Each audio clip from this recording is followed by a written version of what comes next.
Hey, what's going on, everybody? How you all doing? Welcome to another video. I think I made a video right before this video, but I didn't get to edit it or anything. So I'm just going to make one long one real quick and kind of talk about some things just to put a mile marker for myself and for you and just to document everything and to give you some updates of how things are going. Right off the rip, the title of this video is going to be It's Now Time to go back to basics. And if you're a new time subscriber, thank you for subscribing. If you're not subscribed, make sure to hit subscribe, like, do that whole thing. It really helps me out. But also just, I don't know, enjoy the show. But a little preface on another episode of Is This Reefing? I am very unconventional. I'm very lazy.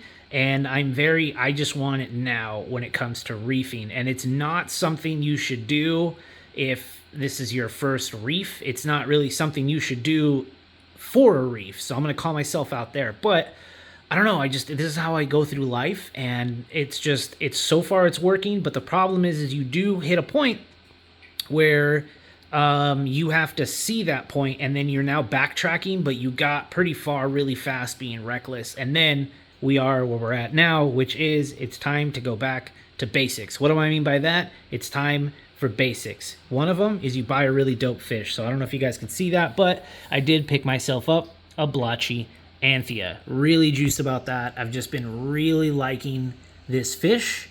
And I mean, how could you not like that? Look at that guy. Really cool. I was worried the first couple days because he was being really like, he was just chilling, you know, but now that he's comfortable in the tank, he's out all the time. Really aggressive eater, and you gotta be because she's not the nicest person ever. So new livestock potentially since the last time you've seen it is obviously I got the Anthia. I believe this is a lemon meringue wrasse. I thought I got a yellow wrasse, and then I guess, you know, we'll both learn today. I realized that no, a full yellow belly means a yellow chorus wrasse, two-spot wrasse, whatever. I thought this was like a juvenile or something, and maybe that's why it was a white belly. No, lemon meringue wrasse. Either way, same function, really cool, and I'm just happy I have it because it's a little different. Okay, sweet. Ghanies acting a little weird. All of those are really closed up. I've been doing water changes now. But I did a 5-gallon change 2 days ago and another 5-gallon change now. Definitely trying to bring the salinity down a bit. But a lot of things have happened. So I'm going to go ahead and start down a mental checklist, okay? Things that I'm concerned about right now. You guys might not be able to tell, but that is just a shadow. But this kind of looks like diatom, but I'm slightly worried that it's cyano a bit. And if it is cyano, we've got problems. But it's not red. It's definitely brown back there. So I'll know by tomorrow for sure, right? Mushrooms, doing well. I'm still hoping that the pink comes back. I found this plug finally at a like flame or something redactus that the shrimp took underground. I finally pulled it out. I glued a baby mushroom on there. Anyways, yeah, Ghani's not doing really happy right now, so I think it's just salinity swing, and I'm dealing with that. Jason Fox, what is he, the Kung Fu Punchers or whatever, they're doing well. I got another frag back there. I lost a head today. I think you can actually see it right there, of my cotton candy, pink tip cotton candy torch. Again, not happy about that. Anemone's doing fine. Fish doing great. Yeah. So jumping to the sump. I did take this rock that had a bunch of aptasia. I pulled that out, kind of opened up the sand bed. That could have caused that too because I ruffled everything up to try to bring some sand back here. So it could have just messed with the biome or whatever. And now we are where we are. Okay. So I printed a 4-inch cup because I got sick and was really, well, not really like physically sick, but I got annoyed sick that I was going to have to like clean a sock every like 3 or 4 days. And that was really annoying to me. And I can tell by now that the water level is here. And so that means that cotton fluff is probably getting dirty enough to where I probably got to swap that. But I mean, that's like about I don't know how tall it is, but the bottom right there is pond matrix, which is the same that I have in this bag. I just got fresh pond matrix, and I took some extra rubble that I have and put it on top of that. And then I put cotton floss, or not cotton floss, but filter floss on top of that. And then that's going to be just my filter floss there. The cups that I have in the back there, I still have 2 Kraken cups, and in those Kraken cups are just regular brown sponge media that I kind of rinse out every now and then. I do have, let me change this to white, it makes it a little better. You can still see Aptasia. That is why this is in here, and as you can tell, I got 2 peppermint shrimp dancing out there. That was the hope, is that they would eat that, but 2 of those are very big. I don't know if they're going to get that. And I thought I got them all, but when I turned the blue light on, I don't know if you guys are going to be able to tell. Nope, because it's just super blue, but I can tell that there's still a bunch of Aptasia there, which sucks, but if they eat it, cool. Otherwise, I got a really nice seeded purple rock in my sump. Okay. I bought online. Aqua Cave was having like a 15% off sale for St. Patrick's Day. I bought a Bubble Magus Curve 5 Elite. Super juiced on that. That should actually be here today. That could be the next video, I guess.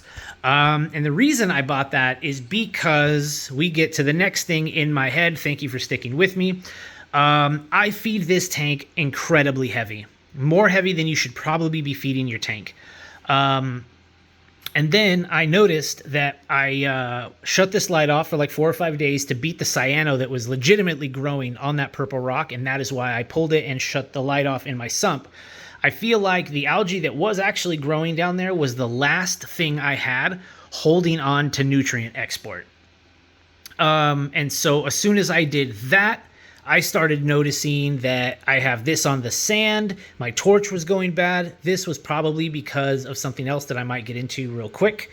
And so I was like, hey, if I'm feeding as hardcore as I am, and I've added 2 fish, the Anthia and the wrasse, and I'm still feeding as hardcore as I was, I need more nutrient export. So I just had to buckle down and buy myself a legitimate skimmer, because if you've been following, I've been using a tiny like 25-gallon half-working Innovative Marine old skimmer, which is great, but it just wasn't really doing the job that I'm going to need. So there's that. So I'll have a skimmer soon. The other thing is I bought myself one of these, Salifert carbonate hardness alkalinity tester. And on this episode of Is This Reefing, what I was doing is I would put about 30 milliliters of Alpha Reef in my ATO, and then I would just send it. And in about 2 days, that ATO, I only put about 1 gallon or 2 gallons in it. I think it holds maybe 3 at the top. So I would go through about a gallon a day, okay? Gallon a day, and I was putting like 30 milliliters of Alpha Reef in my ATO. And then as I felt like it, I would just put another 5 in the return every other day. Like, I was really going for it, okay? And like, you could say what you want in the comments, but my tank was looking fantastic. To be honest with you, it was really looking good for a hot minute. You can go back in videos, it looked really good. And it wasn't until I bought this test that I'm like, let me test. Okay, and my alkalinity was at like 12.9, which is way higher than you want to be, because they're like, oh, you want to be between 8 and 12. That's such a massive variance, okay? So then I started testing, and it would go down like 0.2 every day. And it was just like barely dropping. Sometimes it didn't whatsoever. So the coral that I had wasn't actually sucking down any of the alkalinity that was in the tank. But because of the nutrient export, I did 2 massive water changes, and now I'm like sitting around 9. So a couple things are going on right now. One, torch and the other torch probably spiked with the alkalinity, and then maybe they liked it, maybe they didn't. And then over the course of the past couple days, that guy's been already kind of going down, but somewhere between everything that I've talked about and maybe the alkalinity going from 12 to like 9, but that was over about 4 days. Isn't that bad, but maybe. Finally, kicked the bucket, acting a little weird. Most likely the Ghanies don't like the fact that I've reduced the salinity with my swing, because I'm not trying to bring it down. Now we go back to getting back to basics. If you're still with me right now, make sure you hit that thumbs up. Sorry for the like semi-long video, but like This is like what you read in forums, and I'm just giving it to you verbally because this is where my head's at. Going back to the basics, okay? Love where my tank's at. I don't want to lose anything else. I'm going to stop testing. The moment I started testing, the moment I actually started worrying about the tank, which caused me to do what? Yeah, get water for water changes, move that up there when I thought it wasn't getting enough light down here. Like, I started messing with the tank the second I saw a number, when before I cared nothing about numbers. So that's where I'm at. And I think I messed up. The problem is now I don't want to go back, because I have all my knowledge of doing this. I don't want to go back to dumping 30 milliliters into my ATO, and we're going to kickstart this back up, because it's like sending my tank into a speedball, and that's not really what you want to do, right? So going back to basics here, I did a 5-gallon water change 2 days ago. I did a 5-gallon change today. I got to check my salinity. It was at like 36 ppm. The only reason I'm doing ppms is because I got one of these and it just reads in ppm, and it's just easier to know that I want to be around 34 to 35, and that's basically 102.5, 102.6, and that's kind of like where this should live. So I wanted to bring it down. So I mass brought it down, which could piss a lot of things off, but tomorrow hopefully things are fine. I'm going to do one more test. Just kind of know that if as long as I'm at like 9, then I know my tank is basically where it should be. I use Coral Pro, Red Sea Coral Pro Black Bucket? Blue Bucket. Maybe Blue Bucket. I forget which one it is. But if I do a water change, it should get me to calcium 400. Magnesium is actually about 1100, but I actually want to bring that up a little bit. But back to basics. I'm just going to start doing water changes and do nothing else. So, I already lied because I already just figured out I'm going to do something else. So, skimmer is going to go in. I'm hoping that's going to really help with nutrient export. I may add a little bit of Reef. Man, I'm already going back on what I'm saying. This is how my brain is. I'm sorry. Anyways, I also bought this. Brightwell calcium, magnesium, strontium kalkwasser. I already lied. So once I know that this is around 9, I'm going to do another water change. I'm going to give it like a weekish, a couple days, and then I'm going to do another 5-gallon. Should probably just do 10 because that's actually going to make an impact. I don't think 5 gallons on maybe 60 total volume is going to really do anything. So I'm probably going to have to hit it with that 10. And then what I'm going to do is, this is basically 1 tablespoon per gallon. I'm going to do 1 tablespoon for 2 gallons and start it really slow. And I'm just going to do that in the ATO because it still needs ATO. And I do have things that I am worried about. I want to up my magnesium. These guys are actually going to need some sort of, calcium. And then, I might buy more tests. But again, the tests is really where it messed me up. Okay. So I'm going to chill on the Reef. And then I'm going to try this kalkwasser for a while, and then see what happens. The alternative there is I manually put like 2 mLs of Reef a day and just kind of see if that kind of curbs things. But again, I know you're all in the comments like, I don't know why you're dosing things if you're not testing and blah, blah, blah. Yeah, but I mean, I think if you're this far, you heard what I said at the beginning. My brain doesn't want to do that. My brain is looking at these corals and then trying to be like, what's the problem, right? Zoas seem fine. Anemones, perfect. These trumpets, fine. That torch seems to be good. Seems to be loving life. Hurting a little. Hear me out. Maybe they're too close to the light, but it's 13 inches off the top. If that's too tall, then what the hell, right? And this guy's already been bugging me out, and this guy's already been bugging me out. So in reality, I think these two just got to figure themselves out, So that's fine. Everything down here doing fine. This guy got blasted by flow, and I think he just really ripped things off. So now that he's over here, I think we're in a better spot. Anyways, guys, this video is already about to hit 15 minutes, so sorry for the long rant, sorry for the fast talking, but I don't know. If I come back, I'm going to rewatch this video, re-listen to everything that I said, and just kind of be like in a, a snapshot of time. I think today is like the 28th of January, March of 28th of March. This is the state of my tank. And I think what I'm going to do right now is, if you guys give me a second here, hold on. Let me see if I can pull this off.